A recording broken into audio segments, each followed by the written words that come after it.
2024 के लोकसभा चुनाव के लिए एक बड़ा मुद्दा देश के सामने आ गया और जो भी जनादेश आएगा 2024 के चुनाव में, वो जनादेश दरअसल इस मुद्दे पर भी जनता का अभिमत होगा। और वो मुद्दा है ये कि गठबंधन का नाम महत्वपूर्ण है या गठबंधन के नेता का चेहरा।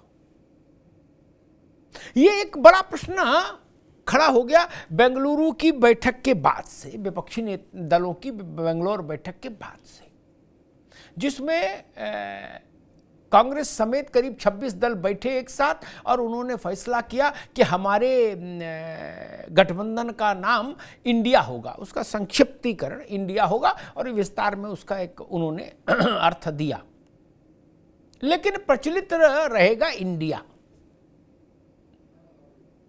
चुनाव में, नारों में, प्रचार सामग्री में इंडिया को सामने रखेंगे विपक्षी दल और उसी के आधार पर यह कहने की कोशिश की गई कि इंडिया के जब सामने हो तो भला कौन जीत सकता है। इस पर भी उत्तर आ जाएगा 24 के लोकसभा चुनाव में। एनडीए ने 38-39 दलों के साथ दिल्ली में बैठक की, कांग्रेस ने 26 दलों के साथ बैठक की। दोनों ने अपने अपने गठबंधन को मजबूत बताया, लेकिन एक बड़ा प्रश्न नेतृत्व का अभी खड़ा है। अच्छा, एक बात समझिए, अगर मान लीजिए इंदिरा गांधी की पार्टी का नाम कुछ और होता तो इंदिरा गांधी नहीं होती ना। वैसे ही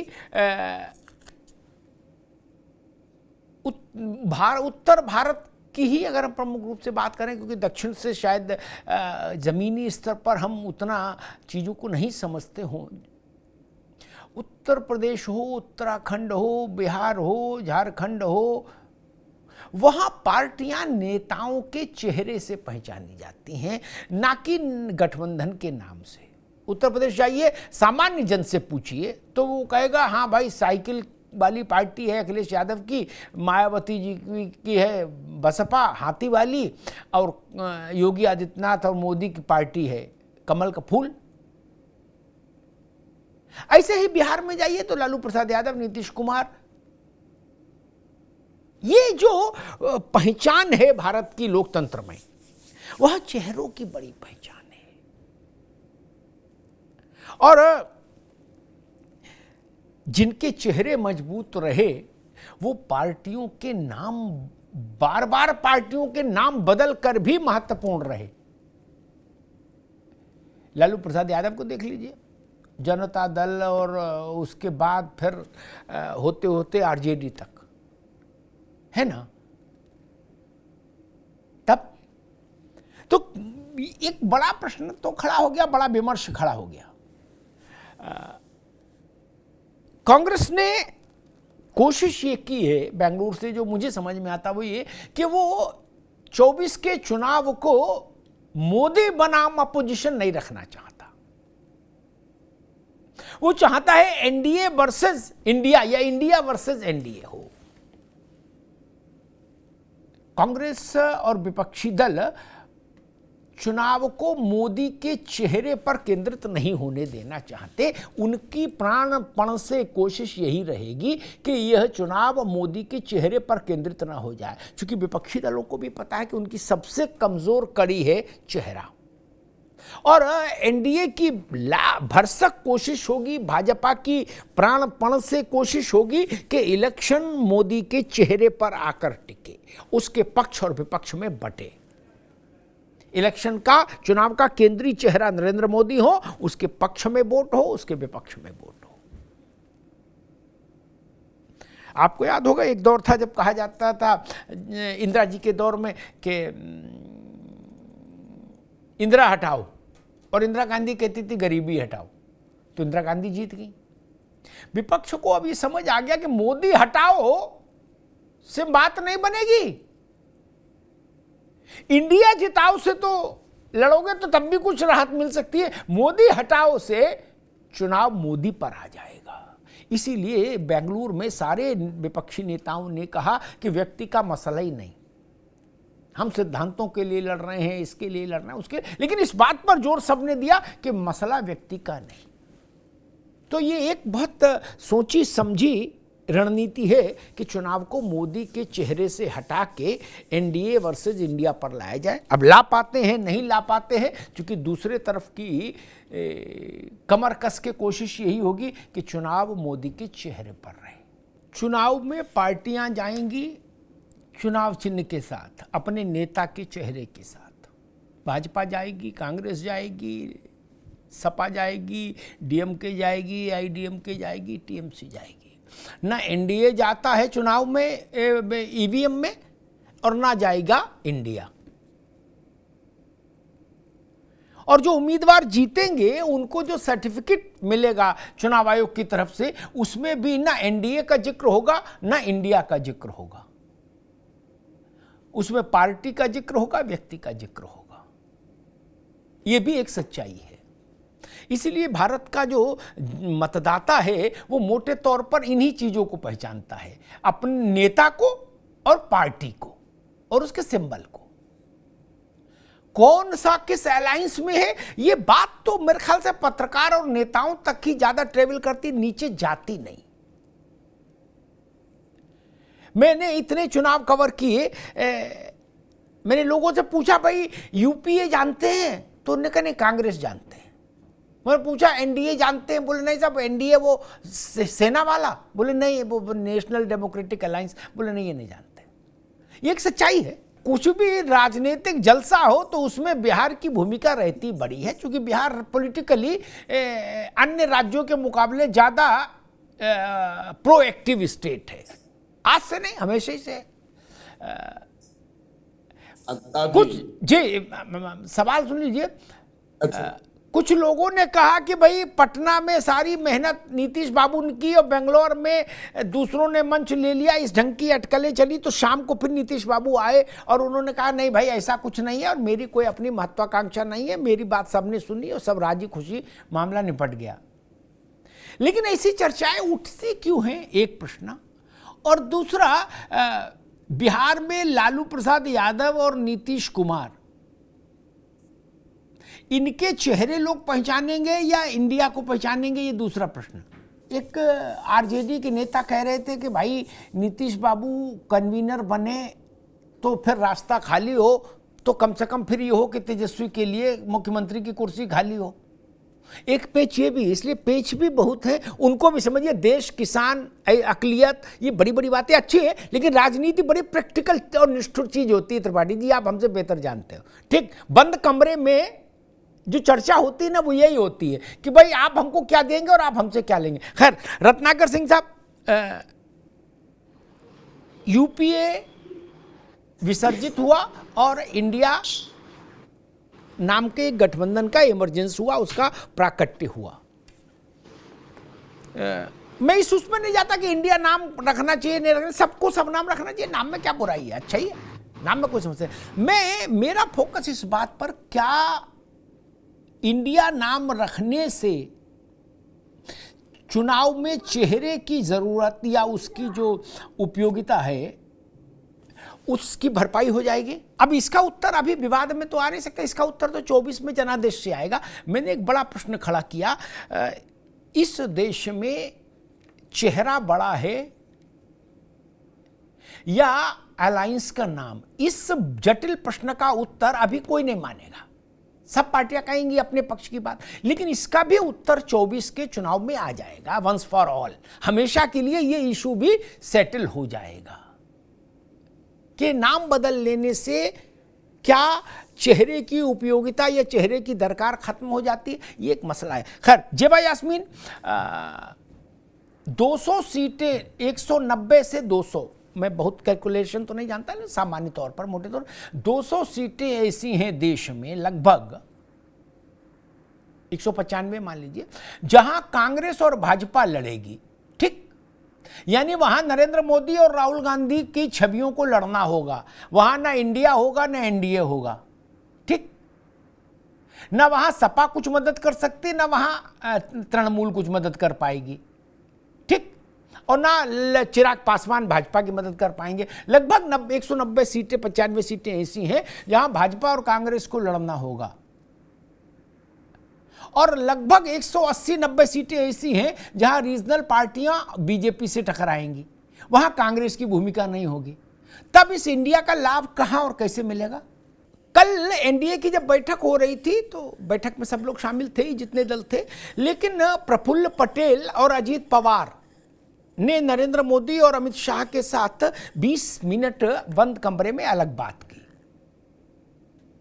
यह सामान्य बात है। अब इसमें थोड़ी उत्सुकता तब पैदा होती है जब आज उद्धव ठाकरे अपने बेटे के साथ, आदित्य ठाकरे के साथ मिलने गए अजीत पवार से। पता नहीं क्यों मेरे मन में खटका है होता है कि महाराष्ट्र में कुछ बाकी है अभी होना, महाराष्ट्र में अभी फिल्म बाकी है, ऐसा मुझे लगता है। हो सकता मैं गलत हूं, हो सकता कल ऐसा हो जाए, क्योंकि महाराष्ट्र भी कौतुकी राष्ट्र हो चुका है, प्रदेश हो चुका है, हो सकता कल ऐसा हो जाए त्रिपाठी जी कि आप सो के उठे और पता लगे शरद पवार और उद्धव ठाकरे और एकनाथ शिंदे और देवेंद्र फडणवीस सब एक ही हो गए। क्या ये बड़ी बात कह रहा हूं, इसको जरूर ध्यान में रखिएगा। श्रीवास्तव जी, कांग्रेस कह रही कि भाई ये इंडिया नाम रखते ही हमने लड़ाई जीत ली, भाजपा वाले तिलमिला गए हैं, बिलबिला गए हैं, बिल्कुल हतप्रभ हो गए हैं, शक्तिहीन हो गए हैं, इंडिया नाम रख दिया और उसके ऊपर ये ट्वीट भी कर दिया, चक दे इंडिया, अब कुछ बचा नहीं चुनाव में। पूरब से पश्चिम तक, उत्तर से दक्षिण तक चक दे इंडिया चलेगा। जीतन राम मांझी की पार्टी में, अगर मैं सही याद कर पा रहा हूं, हिंदुस्तान या हिंदुस्तानी लगा है क्या? हिंदुस्तान भर का वोट उनको कभी नहीं मिला, उनको बिहार भर का ही नहीं मिला, नैनो टेक्नोलॉजी हो गए। नहीं, ये ठीक है कि आप सबकी जरूरत है वो, लेकिन पार्टी तो बहुत बड़ी नहीं हो पाई। शरद पवार की पार्टी में राष्ट्रवादी पार्टी लिखा है, ठीक, सारे देश के राष्ट्रवादियों ने उनको कभी वोट ही नहीं दिया, नहीं दिया। अभी मान लीजिए मैं एक पार्टी बना लूं और उसका नाम लग लूं अखिल भारतीय सर्व समाज पार्टी, तो फिर मुझे ट्वीट करने के बाद जीत जाना चाहिए चुनाव? नहीं, क्योंकि सर्व समाज आ गया, अखिल भारतीय हो गया, फिर उसके बाद क्या बचा? नहीं, इससे काम नहीं चलेगा। और एक प्रश्न मेरे मन में है, इसको इसका एक पक्ष और रख दूं, नीतीश बाबू ने अपने जीवन काल में बहुत सारी पार्टियों के नाम बदले ना।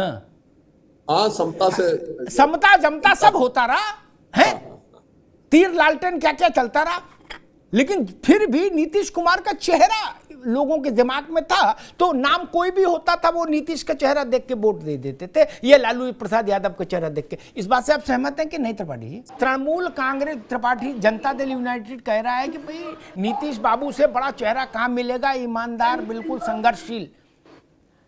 तृणमूल कांग्रेस ने आज कहा कि अगर कांग्रेस अपने को विड्रॉ कर रही है और कांग्रेस बीतरागी बैरागी हो गई है, वो कह रही हमारे मन में प्रधानमंत्री पद की कोई लालसा नहीं बची, बीतरागी समाज की प्रतिनिधि हो गई है, तो तृणमूल ने कहा फिर दीदी से बेहतर कोई नहीं, तत्काल प्रभाव से दीदी को घोषित कर देना चाहिए प्रधानमंत्री, क्योंकि दीदी का जो करियर है, जो उनका तेवर कलेवर है, वो दूसरा देश में नहीं है।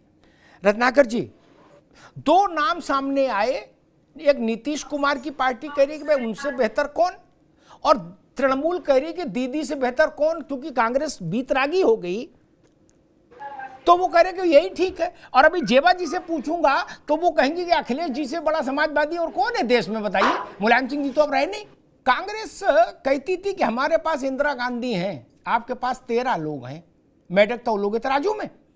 जब जयप्रकाश बाबू का चेहरा आया, यह भी पता था जयप्रकाश प्रधानमंत्री नहीं बनेंगे, लेकिन फिर भी एक सेंट्रल फिगर, एक केंद्रीय चेहरा जब जयप्रकाश का आया, तो जयप्रकाश वर्सेस इंदिरा हुआ, तो सरकार बदली, पलटी। वरना कांग्रेस इसी में दूध मलाई खाती थी दशकों तक, बोले हमारे पास इंदिरा गांधी, तुम्हारे पास कौन है। चरण सिंह की अलग ढपली, फलाने की अलग ढपली है। बोले हमारे पास तो इंदिरा गांधी है। आओ, अब वो रिवर्स हो गया। अब बीजेपी कांग्रेस की स्थिति में आ गई कि हमारे पास मोदी है, तुम्हारे पास कौन? बोले खड़गे हैं, नीतीश हैं, लालू हैं, तेजस्वी हैं, अखिलेश यादव हैं, ममता बनर्जी हैं। फिर 36 नाम गिनाने पड़ रहे। या तो जयप्रकाश बाबू जैसा चेहरा ले आओ, तब ना लड़ाई होगी मित्र।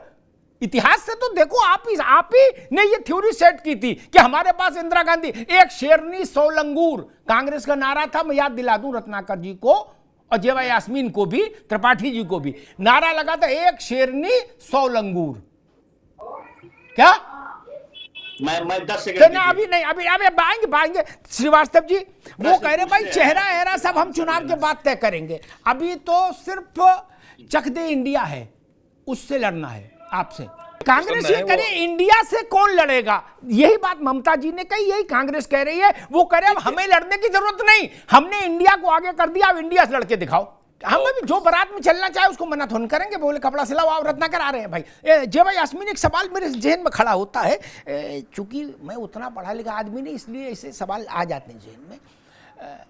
24 का नतीजा आ गया, मान लो हाइपोथेटिकली बात होगी, अभी तो 24 तक कुछ तो करना ही है, आपको भी हमको भी। क्या 24 का नतीजा आ गया, आप जीत गए, तब तो इंडिया जीत गया, चक दे इंडिया ट्वीट करो और अपनी एक फोटो लगाओ जयहरी की, ठीक। और मान लो परिणाम विपरीत हुआ, तो क्या ये लिखा जाएगा इंडिया हार गया? जय यास्मीन, अगर मान लो सपा का कैंडिडेट हारा, या बस या कांग्रेस का हारा, या तृणमूल का हारा, या नीतीश बाबू पार्टी का हारा, या तेजस्वी की पार्टी का हारा, तो क्या उसको ये लिखा जाएगा इंडिया हार गया?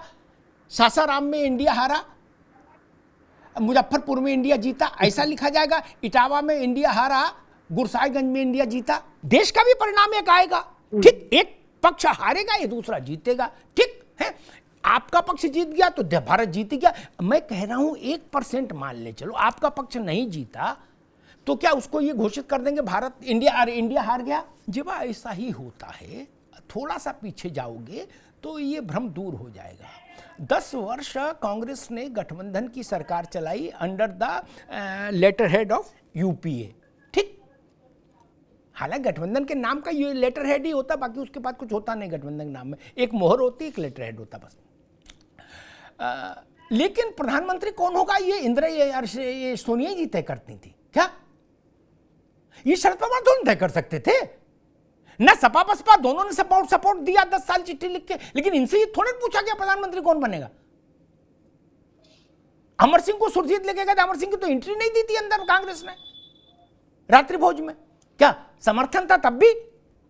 आप समझ रहे हैं ना जेवा जी, वहां भी किसी को दूसरे को नहीं पूछा गया, ना बोलने की आजादी थी। मिसेस गांधी ने तय किया कि मनमोहन सिंह रहेंगे, बात खत्म हो गई। वहां भी तो 14, 15, 16 दल थे ना। तरीका यही है, इसलिए इसमें बहुत रार करने की जरूरत नहीं है। ऐसा हो चुका है देश में। त्रिपाठी जी गलत तो नहीं बोले? नहीं, इंदिरा जी बार बार निकलता। सोनिया जी ने तय किया था मनमोहन सिंह का नाम, उससे पहले किसी से विचार नहीं हुआ, किसी से विमर्श नहीं हुआ। इन दो नामों पर मैं बार बार रुक जाता हूं, ठीक। मेरी शुभकामनाएं हैं जो जहां है वहीं रहे, कम से कम कोई स्थिरता रहे राजनीति में। लेकिन राजनीति तो बड़ी चपला है भाई, बिजली से भी तेज दौड़ती है राजनीति। रत्नाकर जी, आपने जितना जार देखा, बड़ी बेरहम राजनीति, बहुत बेरहम चीज है। एक चीज याद आ गई रत्नाकर, आपको पूरा समय मिलेगा। प्रेसिडेंट का इलेक्शन का सिलेक्शन करना था जेवा आपके लिए, ठीक।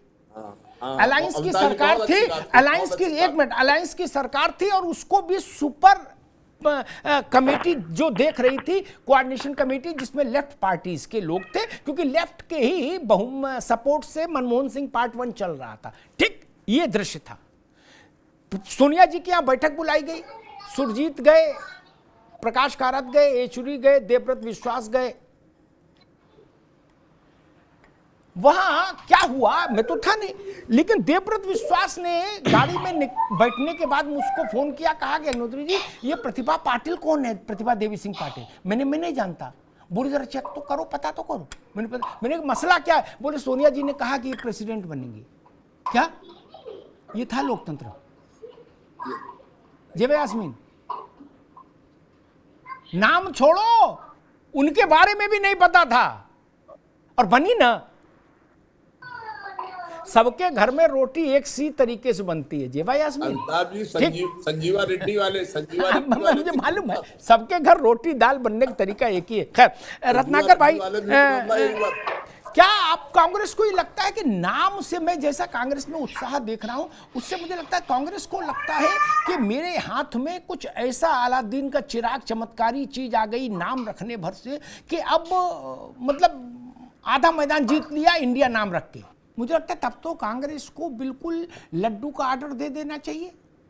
इंडिया नाम भी मिल गया और मोदी घबरा भी गए। और एक बात बता दूं, आंकड़ा दे दूं, सबके काम आएगा। टीवी की बहस अब तो 24 तक चलनी है, आप सब भाई लोगों को जानना ही है सब जगह। 19 के चुनाव में केवल 34 या 35 दल ऐसे थे जिनका एक एमपी या एक से ज्यादा जीता। ठीक, 26 और 38 जोड़ लो। आपने भी उधर वाले जोड़े हैं, इनने भी जोड़े हैं, आपने भी उनको जोड़ा है। बोले आ जाओ आ जाओ, बोले हमारे पास कोई सांसद। अब सांसद छोड़ो, तुम अंदर आओ, होटल में आओ, है फोटो खिंचाओ, पहले खड़गे जी के साथ खड़े हो। वो भी वही कर रहे हो, सो आप कर रहे हो, क्या दिक्कत है? एक और दूसरी चीज मैं ये कहूंगा कि 19 का चुनाव भारतीय जनता पार्टी जब जीती तो भी उसके साथ एलाइज थे। ऐसा तो था नहीं कि एलाइज मुक्त चुनाव लड़ने गई थी। जो तीसरी, एक मिनट रत्नाकर, एक मिनट। दूसरी बात, आप हिमाचल और कर्नाटक की विजय को अवश्य गिनाइए, लेकिन ये भी ध्यान रखिए कि 14 के बाद से देश के कितने चुनाव में आप पराजित हुए हैं मोदी के कारण। ये भी तो ध्यान रखना होगा ना। उनका उल्लेख कौन करेगा? आप हिमाचल जीते भाजपा के खिलाफ, आप कर्नाटक जीते भाजपा के खिलाफ, yes I do agree, but आप 14 से अब तक 60 चुनाव हारे हैं मोदी के कारण। ये भी तो स्वीकार करिए, फिर सच्चाई के साथ खड़े हैं तो ये नहीं चलेगा ना कि कर्नाटक जीते मोदी को हरा दिया और मोदी के कारण आप 60 चुनाव हारे। वो मैं अपनी बात नहीं कह रहा, गुलाम नबी आजाद ने एक आंकड़ा जारी किया था, त्रिपाठी जी आप भी गवाह रहिएगा। उन्होंने बताया था कि 14 से लेके आज तक कितने चुनाव हुए, विधानसभा से लेके लोकसभा तक के, और उनमें कितने हारे राहुल गांधी के कारण, उन्होंने बताया था। इसको पलट दो तो जो राहुल गांधी के कारण हारे वो मोदी के कारण जीते। ये तो सच्ची बात है ना, इसको तो कोई नकार नहीं सकता।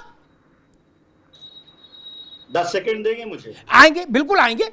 उत्तर प्रदेश में जेबा यास्मीन बैठी हैं, सपा की प्रवक्ता है, तेज तर्रार नेता है, लेकिन क्या इस तथ्य को कोई नकार सकता है कि 14 लोकसभा, 17 विधानसभा, 19 लोकसभा और 22 विधानसभा, ये चारों इलेक्शन हारी है समाजवादी पार्टी उत्तर प्रदेश में? इसको नकार देंगे आप?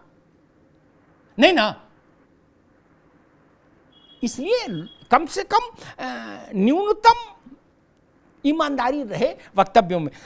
हरीश श्रीवास्तव जी वो कह रहे भाई आपने ऐसे ऐसे खलियर जुटा लिए जिनको कोई पहचानता नहीं, कोई जानता नहीं, उनकी भी फोटो खिंचा दी आपने कल और वहां अशोका होटल में खाना खिलवा दिया। जेबा यास्मीन, एक असदुद्दीन ओवैसी ने एक सवाल उठाया, उन्होंने कहा कि भाई मुझे क्यों नहीं बुलाया बेंगलोर? होटल भी अच्छा था, व्यवस्था भी अच्छी थी, हमको क्यों नहीं बुलाया? एक और यही बात बदरुद्दीन असम वाले अजमल बदरुद्दीन साहब ने भी कही। उन्होंने कहा भाई मुसलमान की का प्रतिनिधित्व तो था ही नहीं मंच पे, ना होर्डिंग में था।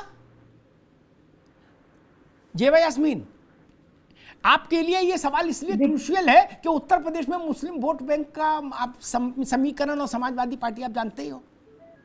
अगर वो ये सवाल उठा रहे हैं कि भाई कोई मुसलमान नेता नहीं दिखा वहां हमको और हमको क्यों नहीं बुलाया, मूल प्रश्न उनका ये है ओवैसी का। वो कह रहे हम छोटे नेता, हमारी भी तो पार्टी है। वो कह रहे हैं कि भाई हिंदुस्तान में कोई मंच ऐसा ओवैसी करे, ऐसा हो सकता है क्या जिसमें मुस्लिम नेता ही ना हो? वो ये कह रहे हैं ओवैसी। मुझे लगता है समाजवादी पार्टी को इसमें प्रोटेस्ट करना चाहिए था कि भाई एक मुस्लिम चेहरा होना चाहिए। नहीं, नीतीश और बाबू सभी साथ हैं, ये भी तो एक जीतते मुद्दा उठाने हैं, वाली ये और ठीक है, लालू जी सुनने के वाली पास बात मुस्लिम है। वोट ज्यादा है नीतीश कुमार के मुकाबले, लेकिन नीतीश कुमार को भी मिलता है। और वहां बिहार बेंगलुरु में कोई भी आदमी लिए जाते, एक उसकी फोटो खिंचा देते नहीं। देखिए अमिताभ जी, अब ये आप सब लोग अपना अपना कर लिए, दूध जलेबी खा लिए, और देश भर में घूम के ओवैसी कह रहे हैं कि बताइए मुस्लिम विरोधी गठबंधन है।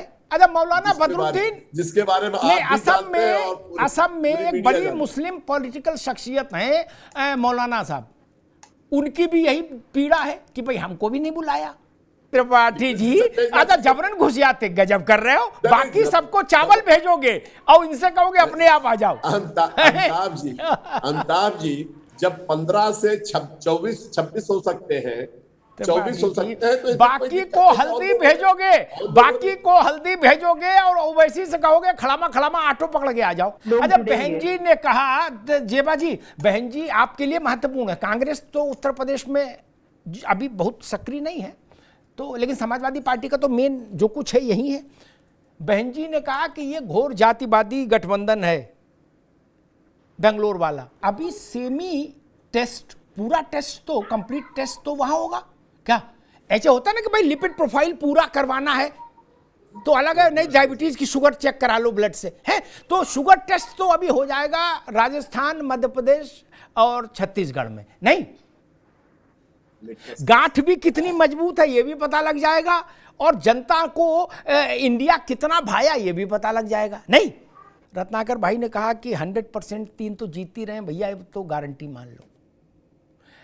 ऐसा मत कहो, जेबा यास्मीन बैठी हैं, उनकी पार्टी ने उत्तर प्रदेश में अधिकारियों के ट्रांसफर की लिस्ट बना ली थी कि रामलाल को मुरादाबाद कप्तान बनाना है और श्यामलाल को प्रतापगढ़। क्या बोली, जीत तो गई है।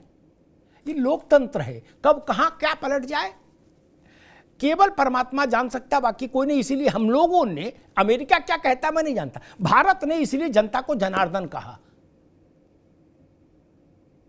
माया जिसके अधीन वो जनार्दन, ठीक, उसकी माया कोई नहीं जान सकता जनता की। कुछ बातें बड़ी साफ हैं।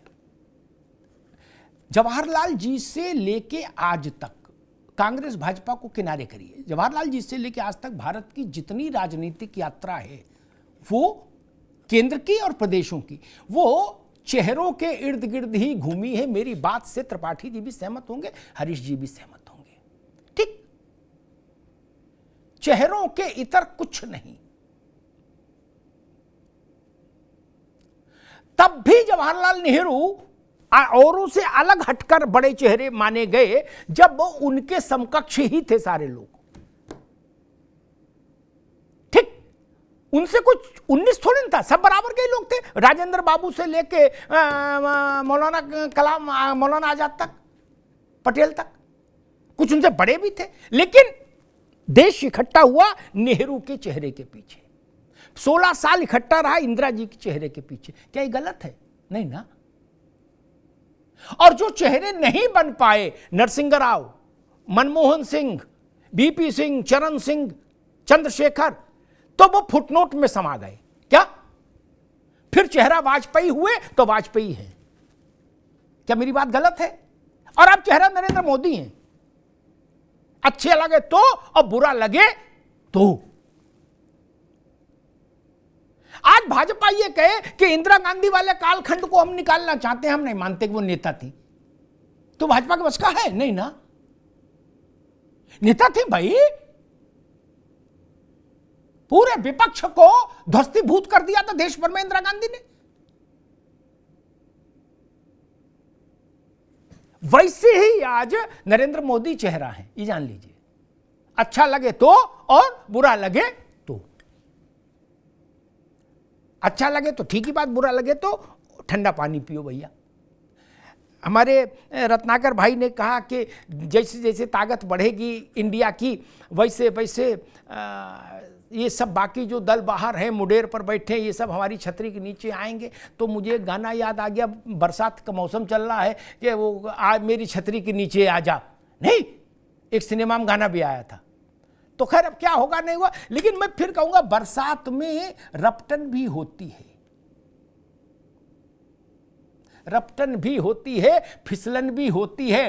ट्रकों के पीछे लिखा होता है रत्नाकर भाई कि सावधानी हटी दुर्घटना घटी। अभी चुनाव में वक्त है 6-7-8 महीने का, और राजनीति पारे की तरह मचलती फिसलती चीज है। ये मेरे सिक्स सेंस कह रहा है। चुनाव छोड़ो, बंगलौर वाली फोटो आप एज इट इज रखो चुनाव तक, तो भी मैं मानूंगा ये कांग्रेस की बड़ी उपलब्धि है। जितने वहां मौजूद है उतने रहे साथ। क्या मेरे मन में बार बार खटका हो रहा है तो कुछ ना कुछ सूचना भी होगी। आज उद्धव ठाकरे गुलदस्ता लेके लड़के को लेके वहां क्या करने गए अजीत पवार का? कोई हैंडपंप लगवाने की एप्लीकेशन लेके गए थे? नहीं ना, उतना काम तो टेलीफोन से ही हो जाएगा उनके। कल तो वो बेंगलोर में मोदी को हटा ही रहे थे। नहीं, ये चीजें हैं। और मुझे एक बात बताइए कि भैया सब राजनीति में सबसे कठिन काम होता है, मेरा अपना तजुर्बा कहता है जेवा जी, कि आप पहली और दूसरी पार्टियां, रत्नाकर भाई, हरीश जी आप भी देखिए, राज्य की पहली और दूसरे नंबर की पार्टियां कभी अलायंस में नहीं आती सामान्यतः। नहीं, पहली और तीसरी आ जाएगी, दूसरी और तीसरी आ जाएगी, पहली और दूसरी अलायंस में नहीं आती। नहीं, क्योंकि एक खत्म हो जाएगा। फिर ऐसी समस्याएं आपको तृणमूल के साथ आएंगी। कल सीताराम येचुरी ने क्या कहा, मैं उसको लाना नहीं चाहता था, नहीं तो कांग्रेस कहेंगी कि लोग अमिताभ जी तो निगेटिव बात कह रहे हैं। येचुरी ने क्या कहा? येचुरी ने कहा, ट्वीट करके लिखत पड़ा तुम्हें कि बेंगलोर में ऐसी कोई स्थिति नहीं बनी कि टीएमसी के साथ हम बंगाल में अलायंस करेंगे। नो, ये कहा कि नहीं कहा? ये कहने की क्या जरूरत थी? अभी तो फेरे पड़े, अभी से तलाक घोषित कर रहे हो, अभी तो बहुरिया घर भी नहीं पहुंची है। त्रिपाठी जी, बड़ा कठिन है डगर पनघट की। और उधर से तेजस्वी जी लगातार टेलीफोन पर टेलीफोन लगाए होंगे नीतीश जी को कि भैया ये आप कन्वीनर बनो और यहां का छोड़ो। नहीं, वो बुढ़ापे तक इंतजार करेंगे क्या तेजस्वी जी?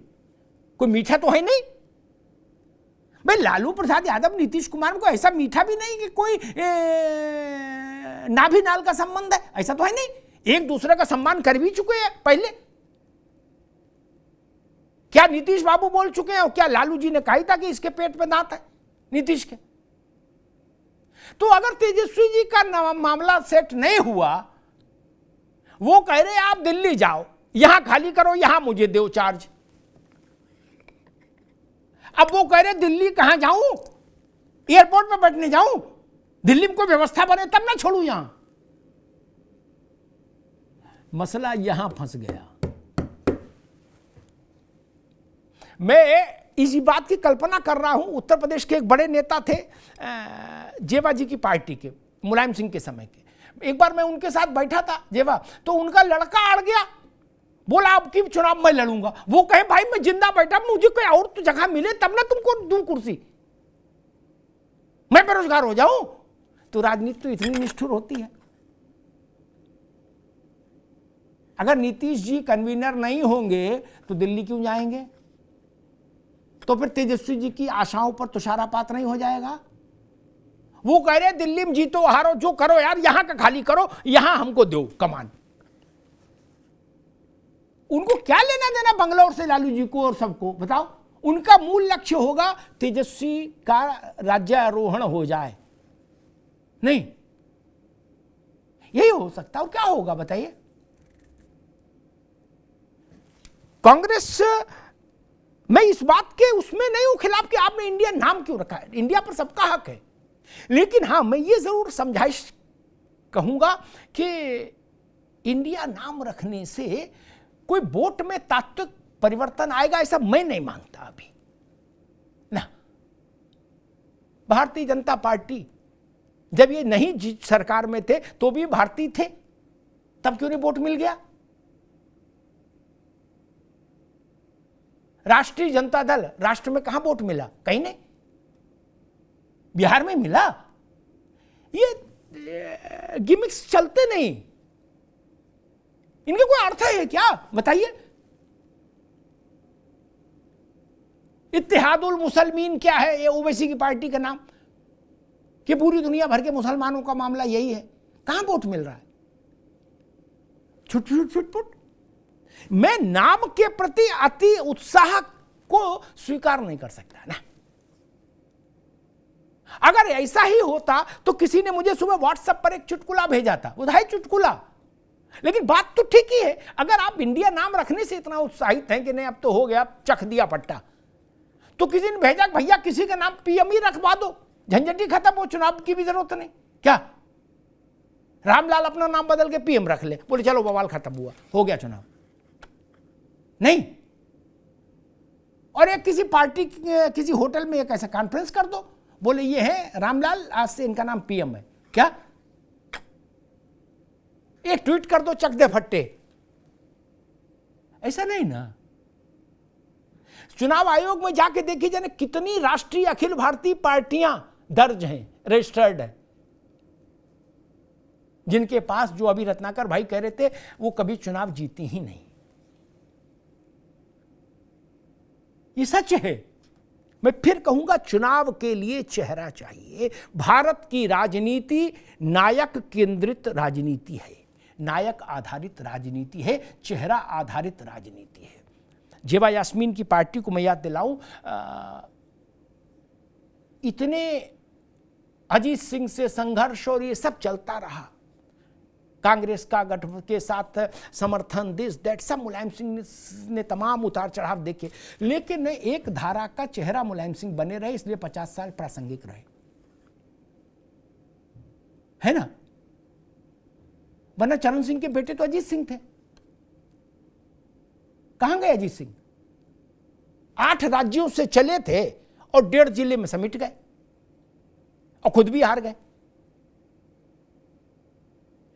दलित राजनीति का चेहरा बाबू जगजीवन राम रहे, कांशी राम रहे और मायावती हैं।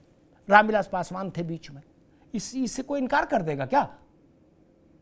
वो किस पार्टी में है ये नहीं पूछा किसी ने बिहार में। रामविलास किस पार्टी में है और किसके साथ है ये भी नहीं पूछा। त्रिपाठी जी गलत तो नहीं कह रहे। रामविलास हर सरकार में, हर चुनाव में जामन का काम करते थे कि नहीं, जैसे दही के लिए जामन होता है, क्योंकि उनको वोट उनके चेहरे पर था। मैं कहूंगा राहुल गांधी को युद्ध क्षेत्र में खुद को उतारना होगा। लग्घी से पानी नहीं पिलाया जा सकता ना। ऐसा नहीं हो सकता कि दूसरे जीत के ले आए मैदान मेरे लिए, यह संभव नहीं राजनीति में। राहुल गांधी को राजत्व चाहिए, उनको नेतृत्व करना होगा और लड़ना होगा नरेंद्र मोदी से कम उन 200 सीटों पर तो आपको लड़ना ही पड़ेगा जहां डायरेक्ट फाइट है कांग्रेस और भाजपा की देश में। वहां तो कोई अलायंस का कोई मतलब ही नहीं ना। वहां ओम प्रकाश राजभर आप भाजपा की मदद कर सकते हैं और ना ममता बनर्जी कांग्रेस की। 200 सीटों पर जीतने की तैयारी करिए ना पहले, फिर बाकी चीजें काम आएंगी। बेसिक पूंजी तो जुटाइए। और दोनों के नाम में भारतीय तो पहले लगी है, भारतीय राष्ट्रीय कांग्रेस और भारतीय जनता पार्टी। एक भारतीय हारी, एक भारतीय जीती। और इंडिया पर एक लास्ट कमेंट जरूर करूंगा। आज जयंती है मंगल पांडे की, त्रिपाठी जी, शहीद मंगल पांडे। मंगल पांडे ब्रिटिश हुकूमत के खिलाफ नहीं लड़े थे।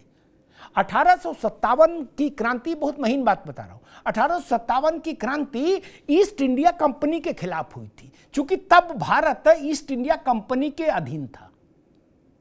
भारत ब्रिटिश राज सिंहासन के अधीन गया 1858 में, यानी क्रांति के 1 साल बाद, नवंबर 1858 में। तब महारानी ने भारत की बागडोर अपने हाथ में ली थी। क्या उस कंपनी में भी तो इंडिया लिखा था? उसके खिलाफ 1857 में इस देश ने क्रांति की थी कि नहीं की थी? तब यह सवाल ठीक नहीं कि इंडिया के खिलाफ कौन लड़ सकता। इंडिया का मतलब 156 करोड़ लोग, कोई पार्टी, कोई अलायंस, कोई कारोबार नहीं हो सकता। 156 करोड़ लोग मिलके भारत हैं, मिलकर इंडिया है। ये भाव है तो अच्छा है। पार्टी, अलायंस, कारपोरेट ऑफिस, ये भारत नहीं हो सकते, ये इंडिया नहीं हो सकते। धन्यवाद।